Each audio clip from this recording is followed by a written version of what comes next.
Yo, all right.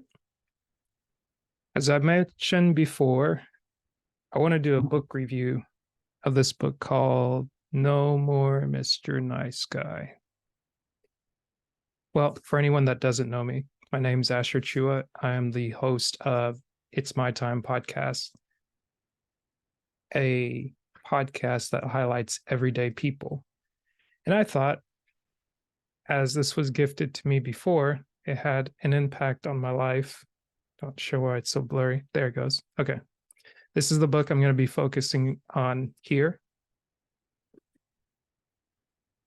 A reason why I want to do this bonus episode real quick is that I have a thing I'm trying to accomplish in this thing called life. Currently in the journey, my goal is to be present.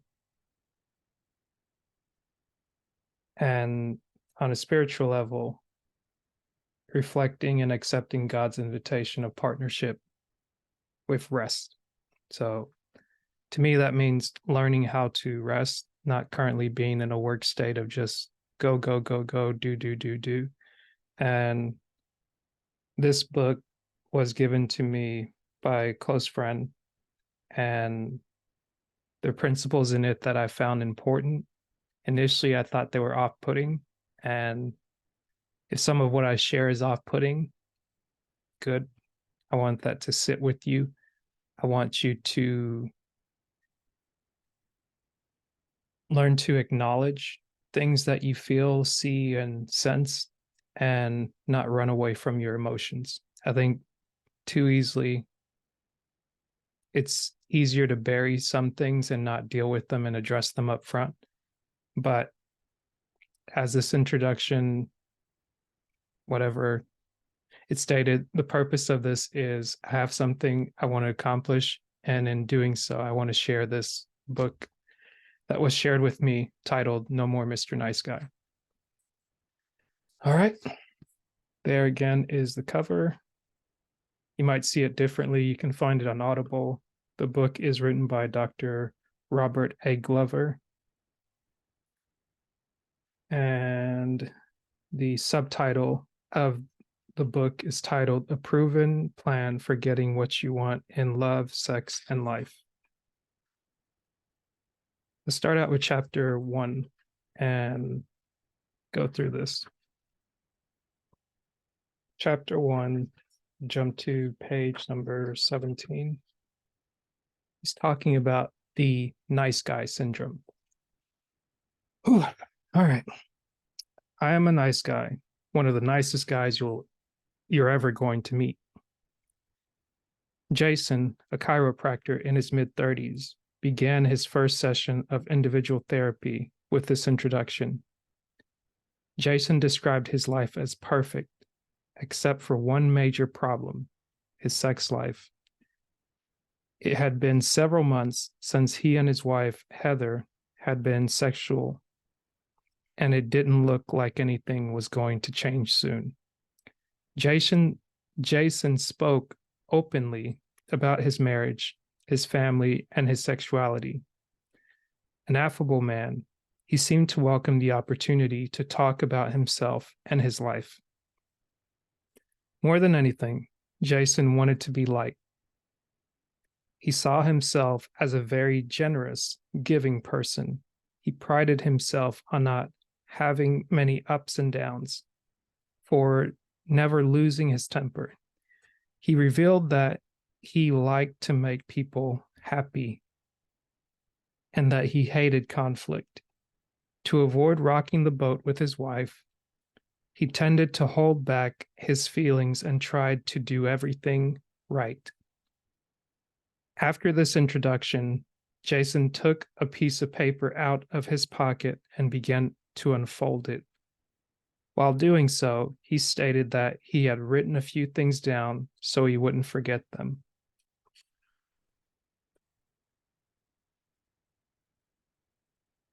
I can never do it right, Jason began, looking over his list. No matter how hard I try, Heather always finds something wrong. I don't deserve to be treated this way. I try to be a good husband and father, but it's never good enough. Jason paused as he looked over his list. This morning is a good example, he continued. While Heather was getting ready for work, I got our baby Chelsea up, fed her breakfast, and gave her a bath. I had her all ready to go and was about to get ready myself. Then Heather walked in and got that look in her face. I knew I was in trouble. Why'd you dress her like that? That's a good outfit. Jason mimicked his wife's tone. I didn't know she wanted Chelsea to wear something different. I think he's supposed to say that's not a good outfit.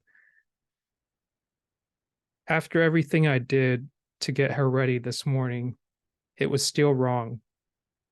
Here's another example, Jason continued.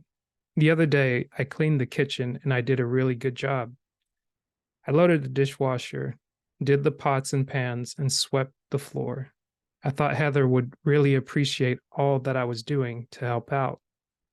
Before I was finished, she walked in and asked, "How come you didn't wipe off the counter?" I wasn't even done, for goodness sake. But instead of noticing all that I had done and thanking me, she focused on the one thing I hadn't finished yet. Then there's the sex thing, Jason said. We only messed around a few times before we got married because we're both Christians. Sex is really important to me, but Heather just isn't interested. I thought once you got married, everything was supposed to be great. After all, I do for Heather. You'd think she'd be willing to give me the one thing I really want. I do a lot more than most guys. It seems like I'm always giving so much more than I get. Now, looking like a little boy on the couch, Jason pleaded, All I want is to be loved and appreciated. Is that too much to ask?" That's the introduction from the first 2 pages. I'll skip forward a little bit, but as this is unfolding, you get a sense of where it's going. Here's a question. What's wrong with being a nice guy? We might be tempted to minimize the problem of the nice guy syndrome. After all, how can being nice be such a bad thing? We might even chuckle at the Marvin Milquetoast behavior of these men as portrayed in comic strips and television sitcoms. Since men already represent an easy target in our culture, the caricature of a sensitive guy might be an object of amusement rather than concern. Nice guys themselves frequently have a difficult time grasping the depth and seriousness of their beliefs and behaviors. When I began working with these men, almost without expectation, they all ask, "What's wrong with being a nice guy?" Having picked up this book and puzzled over the title, you may be wondering the same thing. By giving these men the label nice guy, I'm not so much referring to their actual behavior, but to their core belief system about themselves and the world around them. These men have been conditioned to believe that if they are nice, they will be loved, get their needs met, and have a smooth life. The term nice guy is actually a misnomer because nice guys are often anything but nice. Here are some not so nice traits of nice guys. Nice guys are dishonest, are secretive, compartmentalized, manipulative, controlling, give to get, are passive aggressive. Nice guys are full of rage, addictive, have difficulty setting boundaries, are frequently isolated, are often attracted to people and situations that need fixing. Nice guys frequently have problems in intimate relationships.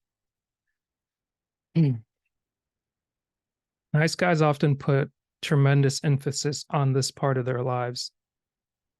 Their intimate relationships are frequently a source of struggle and frustration, for example. Nice guys are often terrible listeners because they are too busy trying to figure out how to defend themselves or fix the other person's problem. Because of their fear of conflict, nice guys are frequently dishonest and are rarely available to work all the way through a problem. It is not unusual for nice guys to form relationships with partners whom they believe to be projects or diamonds in the rough. When these projects don't polish up as expected, nice guys tend to blame their partner for standing in the way of their happiness. Nice guys have issues with sexuality and are usually only relatively successful. Let that one sit for a minute. This stung me the first time I read it, and I thought I was getting ready to just throw this book across the room. But bear with me. All right. Moving along. The integrated male. After enrolling in a No More Mr. Nice Guy group therapy, Gil, a pleasant man in his early 50s, revealed that his wife was supportive of his joining a group. Nevertheless, he harbored a secret fear that she would be angry at what the name of the group seemed to imply: how to stop being a nice guy and become an SOB. Using typical nice guy logic, Gil questioned why any woman would be supportive of men becoming not nice. Nice guys tend to be very black and white in their thinking. The only alternative they can see is being nice. The only alternative they can see to being nice is becoming bastards or jerks. I frequently remind nice guys that the opposite of crazy is still crazy. So becoming a jerk isn't the answer. Recovery from the nice guy syndrome isn't about going from one extreme to another. The process of breaking free from ineffective nice guy patterns don't involve becoming not nice. Rather, it means becoming integrated. Oh. Being integrated means being able to accept all aspects of one's life, of oneself. An integrated man is able to embrace everything that makes him unique: his power, his assertiveness, his courage, and his passion, as well as his imperfections, his mistakes, and his dark side. An integrated male possesses many of the following attributes. He has a strong sense of self. He likes himself just as he is. He takes responsibility from getting his own needs met. He is comfortable with his masculinity and his sexuality. He has integrity. He does what is right, not what is expedient. He is a leader. He's willing to provide for and protect those he cares about. He is clear, direct, and expressive of his feelings. He can be nurturing and giving without caretaking or problem solving. He knows how to set boundaries and is not afraid to work through conflict. An integrated male doesn't strive to be perfect or gain the approval of others. Instead, he accepts himself just as he is, warts and all. An integrated male accepts that he is perfectly imperfect. Making the transformation from a nice guy to an integrated male doesn't come about by just trying harder to be a good man. Breaking free from the nice guy syndrome demands embracing a totally different way of viewing oneself and the world, and a complete change of one's personal paradigms. I'll pause there. Oh, it's a mouthful, but we're getting somewhere. We are getting somewhere. Last 2 points. A paradigm is a roadmap we use to navigate life's journey. Everyone uses these roadmaps, and everyone assumes that the map they are using is up to date and accurate. Paradigms often operate at an unconscious level, yet they determine to a larger degree our attitudes and behaviors. They serve as a filter through which we process life experiences. Data that does not fit our paradigm is screened out and never reaches our conscious mind. Information that does fit our paradigm is magnified by the process, adding even greater support for that particular way of believing. Paradigms, like roadmaps, can be great tools for speeding us along on our journey. Unfortunately, if they are outdated or inaccurate, they can send us in the wrong direction or fruitlessly driving around the same old neighborhood. When this happens, we often keep trying harder to find our desired destination while feeling more and more frustrated.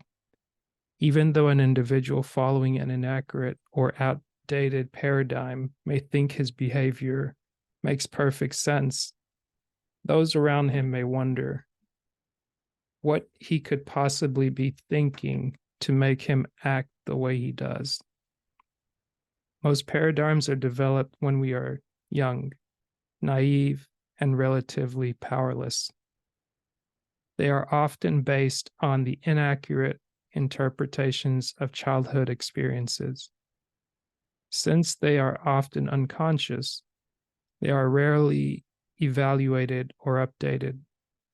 Unfortunately, these paradigms are assumed to be 100% accurate, even when they are not.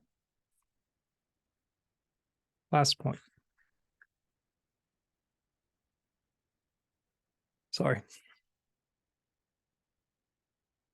Asking for help. Nice guys believe they should be able to do everything on their own. They have a difficult time asking for help and try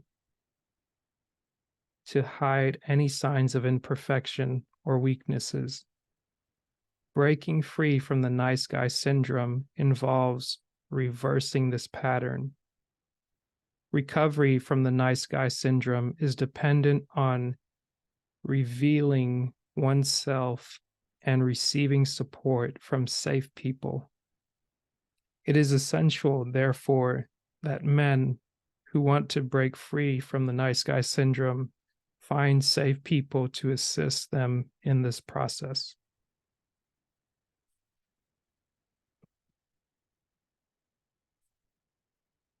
These breaking free activities serve to facilitate the paradigm shift that is necessary for recovery from the nice guy syndrome. They will not only help recovering nice guys understand where their paradigms come from, but will help replace them with more accurate and up-to-date ones.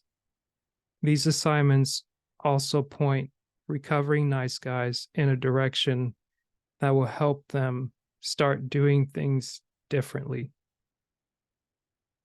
Last point. Caution. Before you decide to apply the principles presented in this book, I must first warn you about 2 things. The first is that the program of the recovery presented in No More Mr. Nice Guy is not just a few good ideas to try on for size. It represents a challenge to everything nice guys believe about what they must do to be loved, get their needs met, and keep their world calm.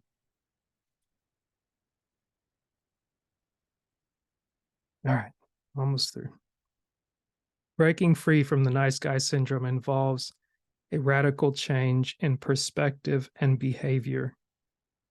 Trying to do it halfway will only result in needless suffering. Second, breaking free from the nice guy syndrome will significantly affect your personal relationships. If you are currently in a relationship, I encourage you to ask your partner to read this book along with you. A program of recovery presented in No More Mr. Nice Guy will significantly affect you, as well as those closest to you. Though your partner may be supportive of you making positive changes, they may also initially frighten him or her. Reading this book together can help facilitate this transition. With these warning signs ahead, if what you have read so far makes sense, keep reading.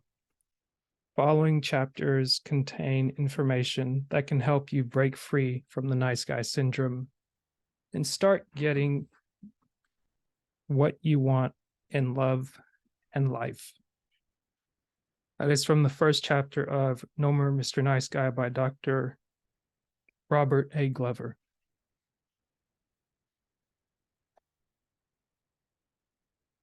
Again, the reason I wanted to review this book is that different things in it stood out to me as important. Some things that are cringe, or some things that maybe I wasn't mature about, and being able to behave as an adult and face life as it happens or as it presents itself is something that's been challenging.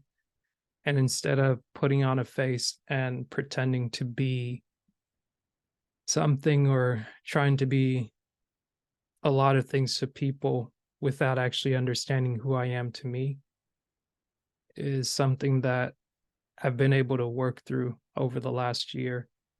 And I hope that in sharing this book, you get it for yourself. You connect with people, or be encouraged to comment back and let me know what stands out to you, what's something that's highlighted, what's something you hadn't seen before, or what's something you're willing to work on.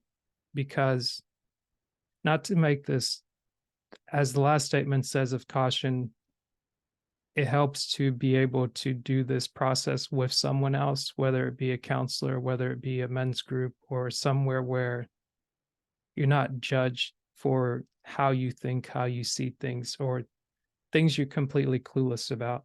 Because one of the things that I've found is that thinking I have to have a lot of things right or know a lot is,